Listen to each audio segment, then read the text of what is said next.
Hola, ¿cómo están? Bueno, en esta clase finalmente, después de que han visto todos los videos con todos los conceptos necesarios, nos vamos a dedicar a realizar un análisis completo de funciones y lo vamos a hacer paso a paso.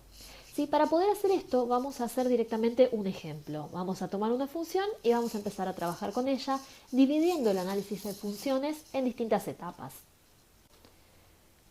Primero, antes que nada, vamos a comenzar analizando el dominio de la función.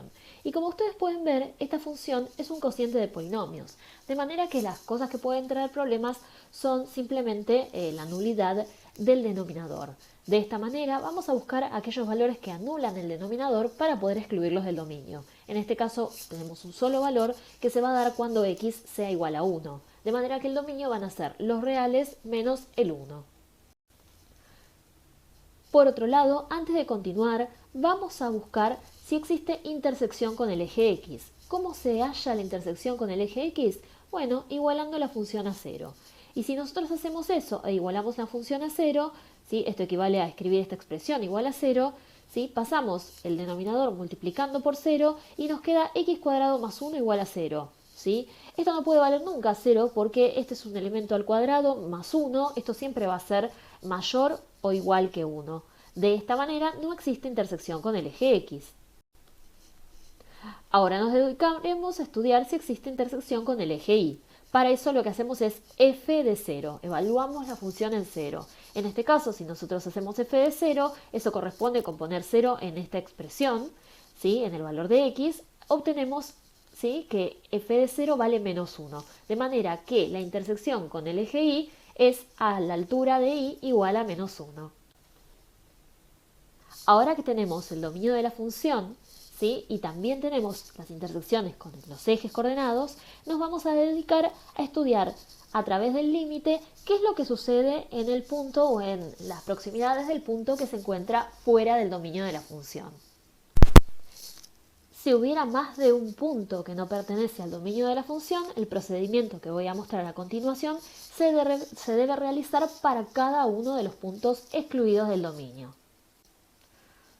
Por lo tanto, lo que voy a hacer es estudiar qué tipo de discontinuidad hay en ese punto.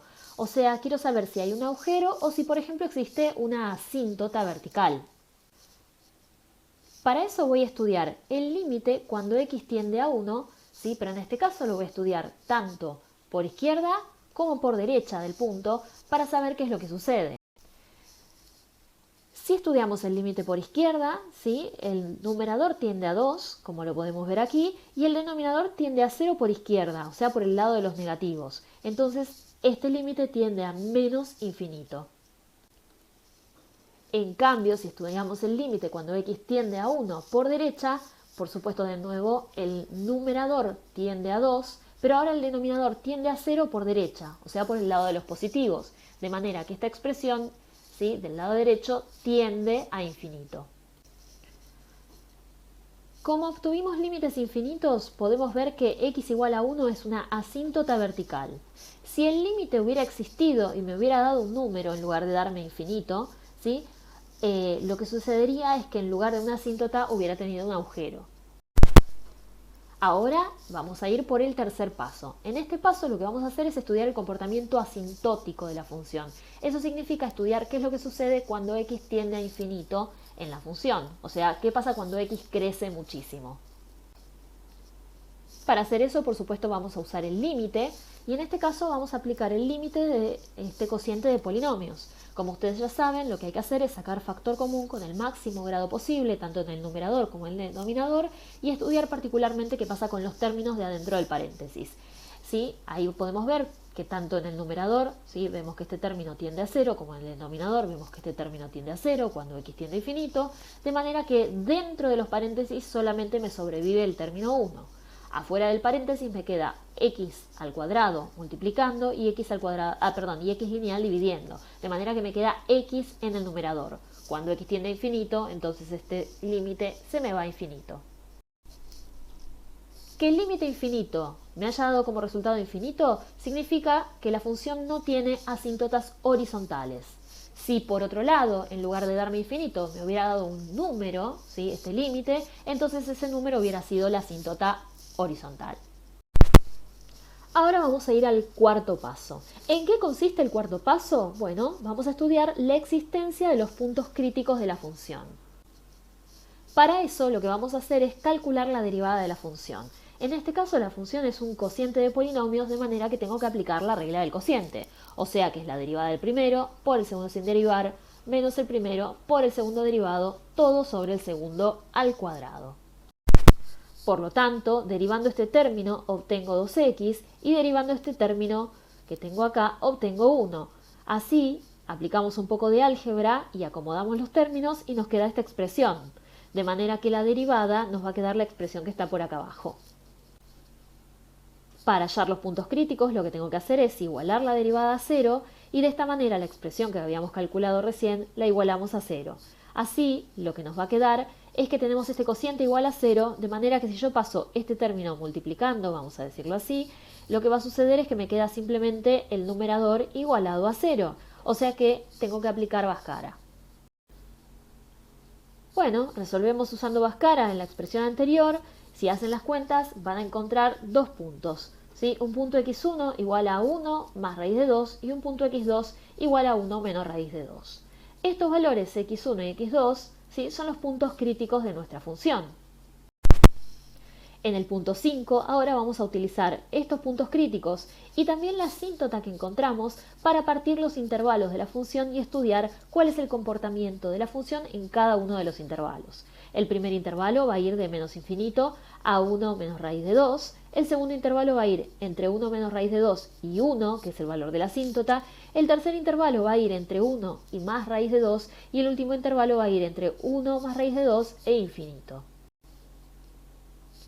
En cada uno de los intervalos que nombramos recién, vamos a elegirnos un punto de prueba para la derivada, de manera que nos diga si la pendiente es positiva o negativa. En el primer intervalo, ¿sí?, elijo el menos 1, en el segundo elijo el 0, el tercero elijo 3 medios y en el último elijo 3. Al evaluar los puntos de prueba adentro de la función derivada, encontramos que en el primer intervalo la pendiente es positiva, en el segundo es negativa, en el tercero también es negativa y en el último intervalo la pendiente es positiva nuevamente. Ahora que terminamos de estudiar los puntos críticos y los intervalos de crecimiento y decrecimiento a través, ¿sí?, de lo que vale la derivada en cada intervalo, nos vamos a dedicar a estudiar la concavidad de la función. Para estudiar la concavidad de la función no nos queda otra que calcular la derivada segunda. Calculamos la derivada segunda, que nuevamente consiste en hacer la derivada de un cociente. Nuevamente hacemos la derivada del primero por el segundo sin derivar, menos el primero por el segundo derivado, todo sobre el segundo al cuadrado. Ya directamente escribimos que es a la cuarta porque el denominador nos quedaba x menos 1 al cuadrado. Aplicamos cuidadosamente un poco de álgebra en estos pasos y vamos a ver que, por ejemplo, en este paso, después de haber derivado, ¿sí?, sacamos factor común 2 en esta expresión y eso nos queda x menos 1 en esta expresión, otro x menos 1 teníamos acá multiplicando y acá tenemos un x menos 1 dividiendo, de manera que puedo simplificar los x menos 1 de arriba, que los tengo multiplicando en cada uno de los términos, con el exponente del término de abajo, que ahora simplemente me queda de grado 3. Si hacemos eso, la expresión se simplifica un montón y ahora ya nomás simplemente nos va a quedar calcular el cuadrado de este binomio, ¿sí?, que es lo que tenemos escrito acá, ¿sí?, y multiplicar este 2 por este término, que es lo que tenemos escrito acá, y repartir este menos que tenemos acá adelante. Al hacer eso, en la expresión de abajo nos quedan varios términos que se simplifican para simplemente dejarnos 4 arriba y x menos 1 al cubo dividiendo. De esta manera, la expresión para la derivada segunda es esta, y ahora lo que vamos a hacer es buscar aquellos puntos que anulan la derivada segunda. Pero como yo tengo 4 dividido x menos 1 al cubo, y si yo igualo eso a 0, me queda 4 igual a 0, que es absurdo, quiere decir que entonces no tenemos puntos de inflexión en la función. No hay cambios de concavidad. Si al resolver esta ecuación me hubieran dado algunos puntos que satisfagan la misma, hubiera tenido que considerarlos para hacer el gráfico. Ahora, con toda esta información que obtuvimos, vamos a hacer un gráfico aproximado de la función. Por un lado, la primera información que voy a colocar es la asíntota vertical, ¿sí? Eso me va a permitir orientarme. Otra información que voy a colocar es la intersección con el eje Y. Si tuviera intersección con el eje X sería también otro dato que voy a poner. Finalmente, los puntos que voy a agregar en mi gráfico, ¿sí?, van a ser el mínimo relativo y el máximo relativo, que para hallar a qué altura está tendré que evaluar la función, ya no la derivada, sino la función, en los puntos críticos para saber a qué altura me quedan. Con toda esta información ahora me basta dibujar la función, sabiendo en cada intervalo cuándo la función era creciente o decreciente, ¿sí? Y de esta manera yo tengo que puedo hacer un gráfico aproximado. O sea que la función viene, ¿sí?, adquiriendo forma, y de esta manera simplemente lo último que me falta estimar es, utilizando el gráfico de la función, cuál es el conjunto imagen. En este caso es fácil ver el conjunto imagen. Fíjense que la función toma todos los valores desde menos infinito, ¿sí?, porque la función viene desde abajo, viene desde menos infinito, hasta, ¿sí?, la función evaluada en 1 menos raíz de 2. Esa cuenta se las dejo para hacer ustedes a qué altura está. Creo que da algo así como 0,82. Y por otro lado hay un ground gap o hueco, ¿sí?, entre el máximo relativo de la función y el mínimo relativo del otro lado, ¿sí?, que es este punto de acá.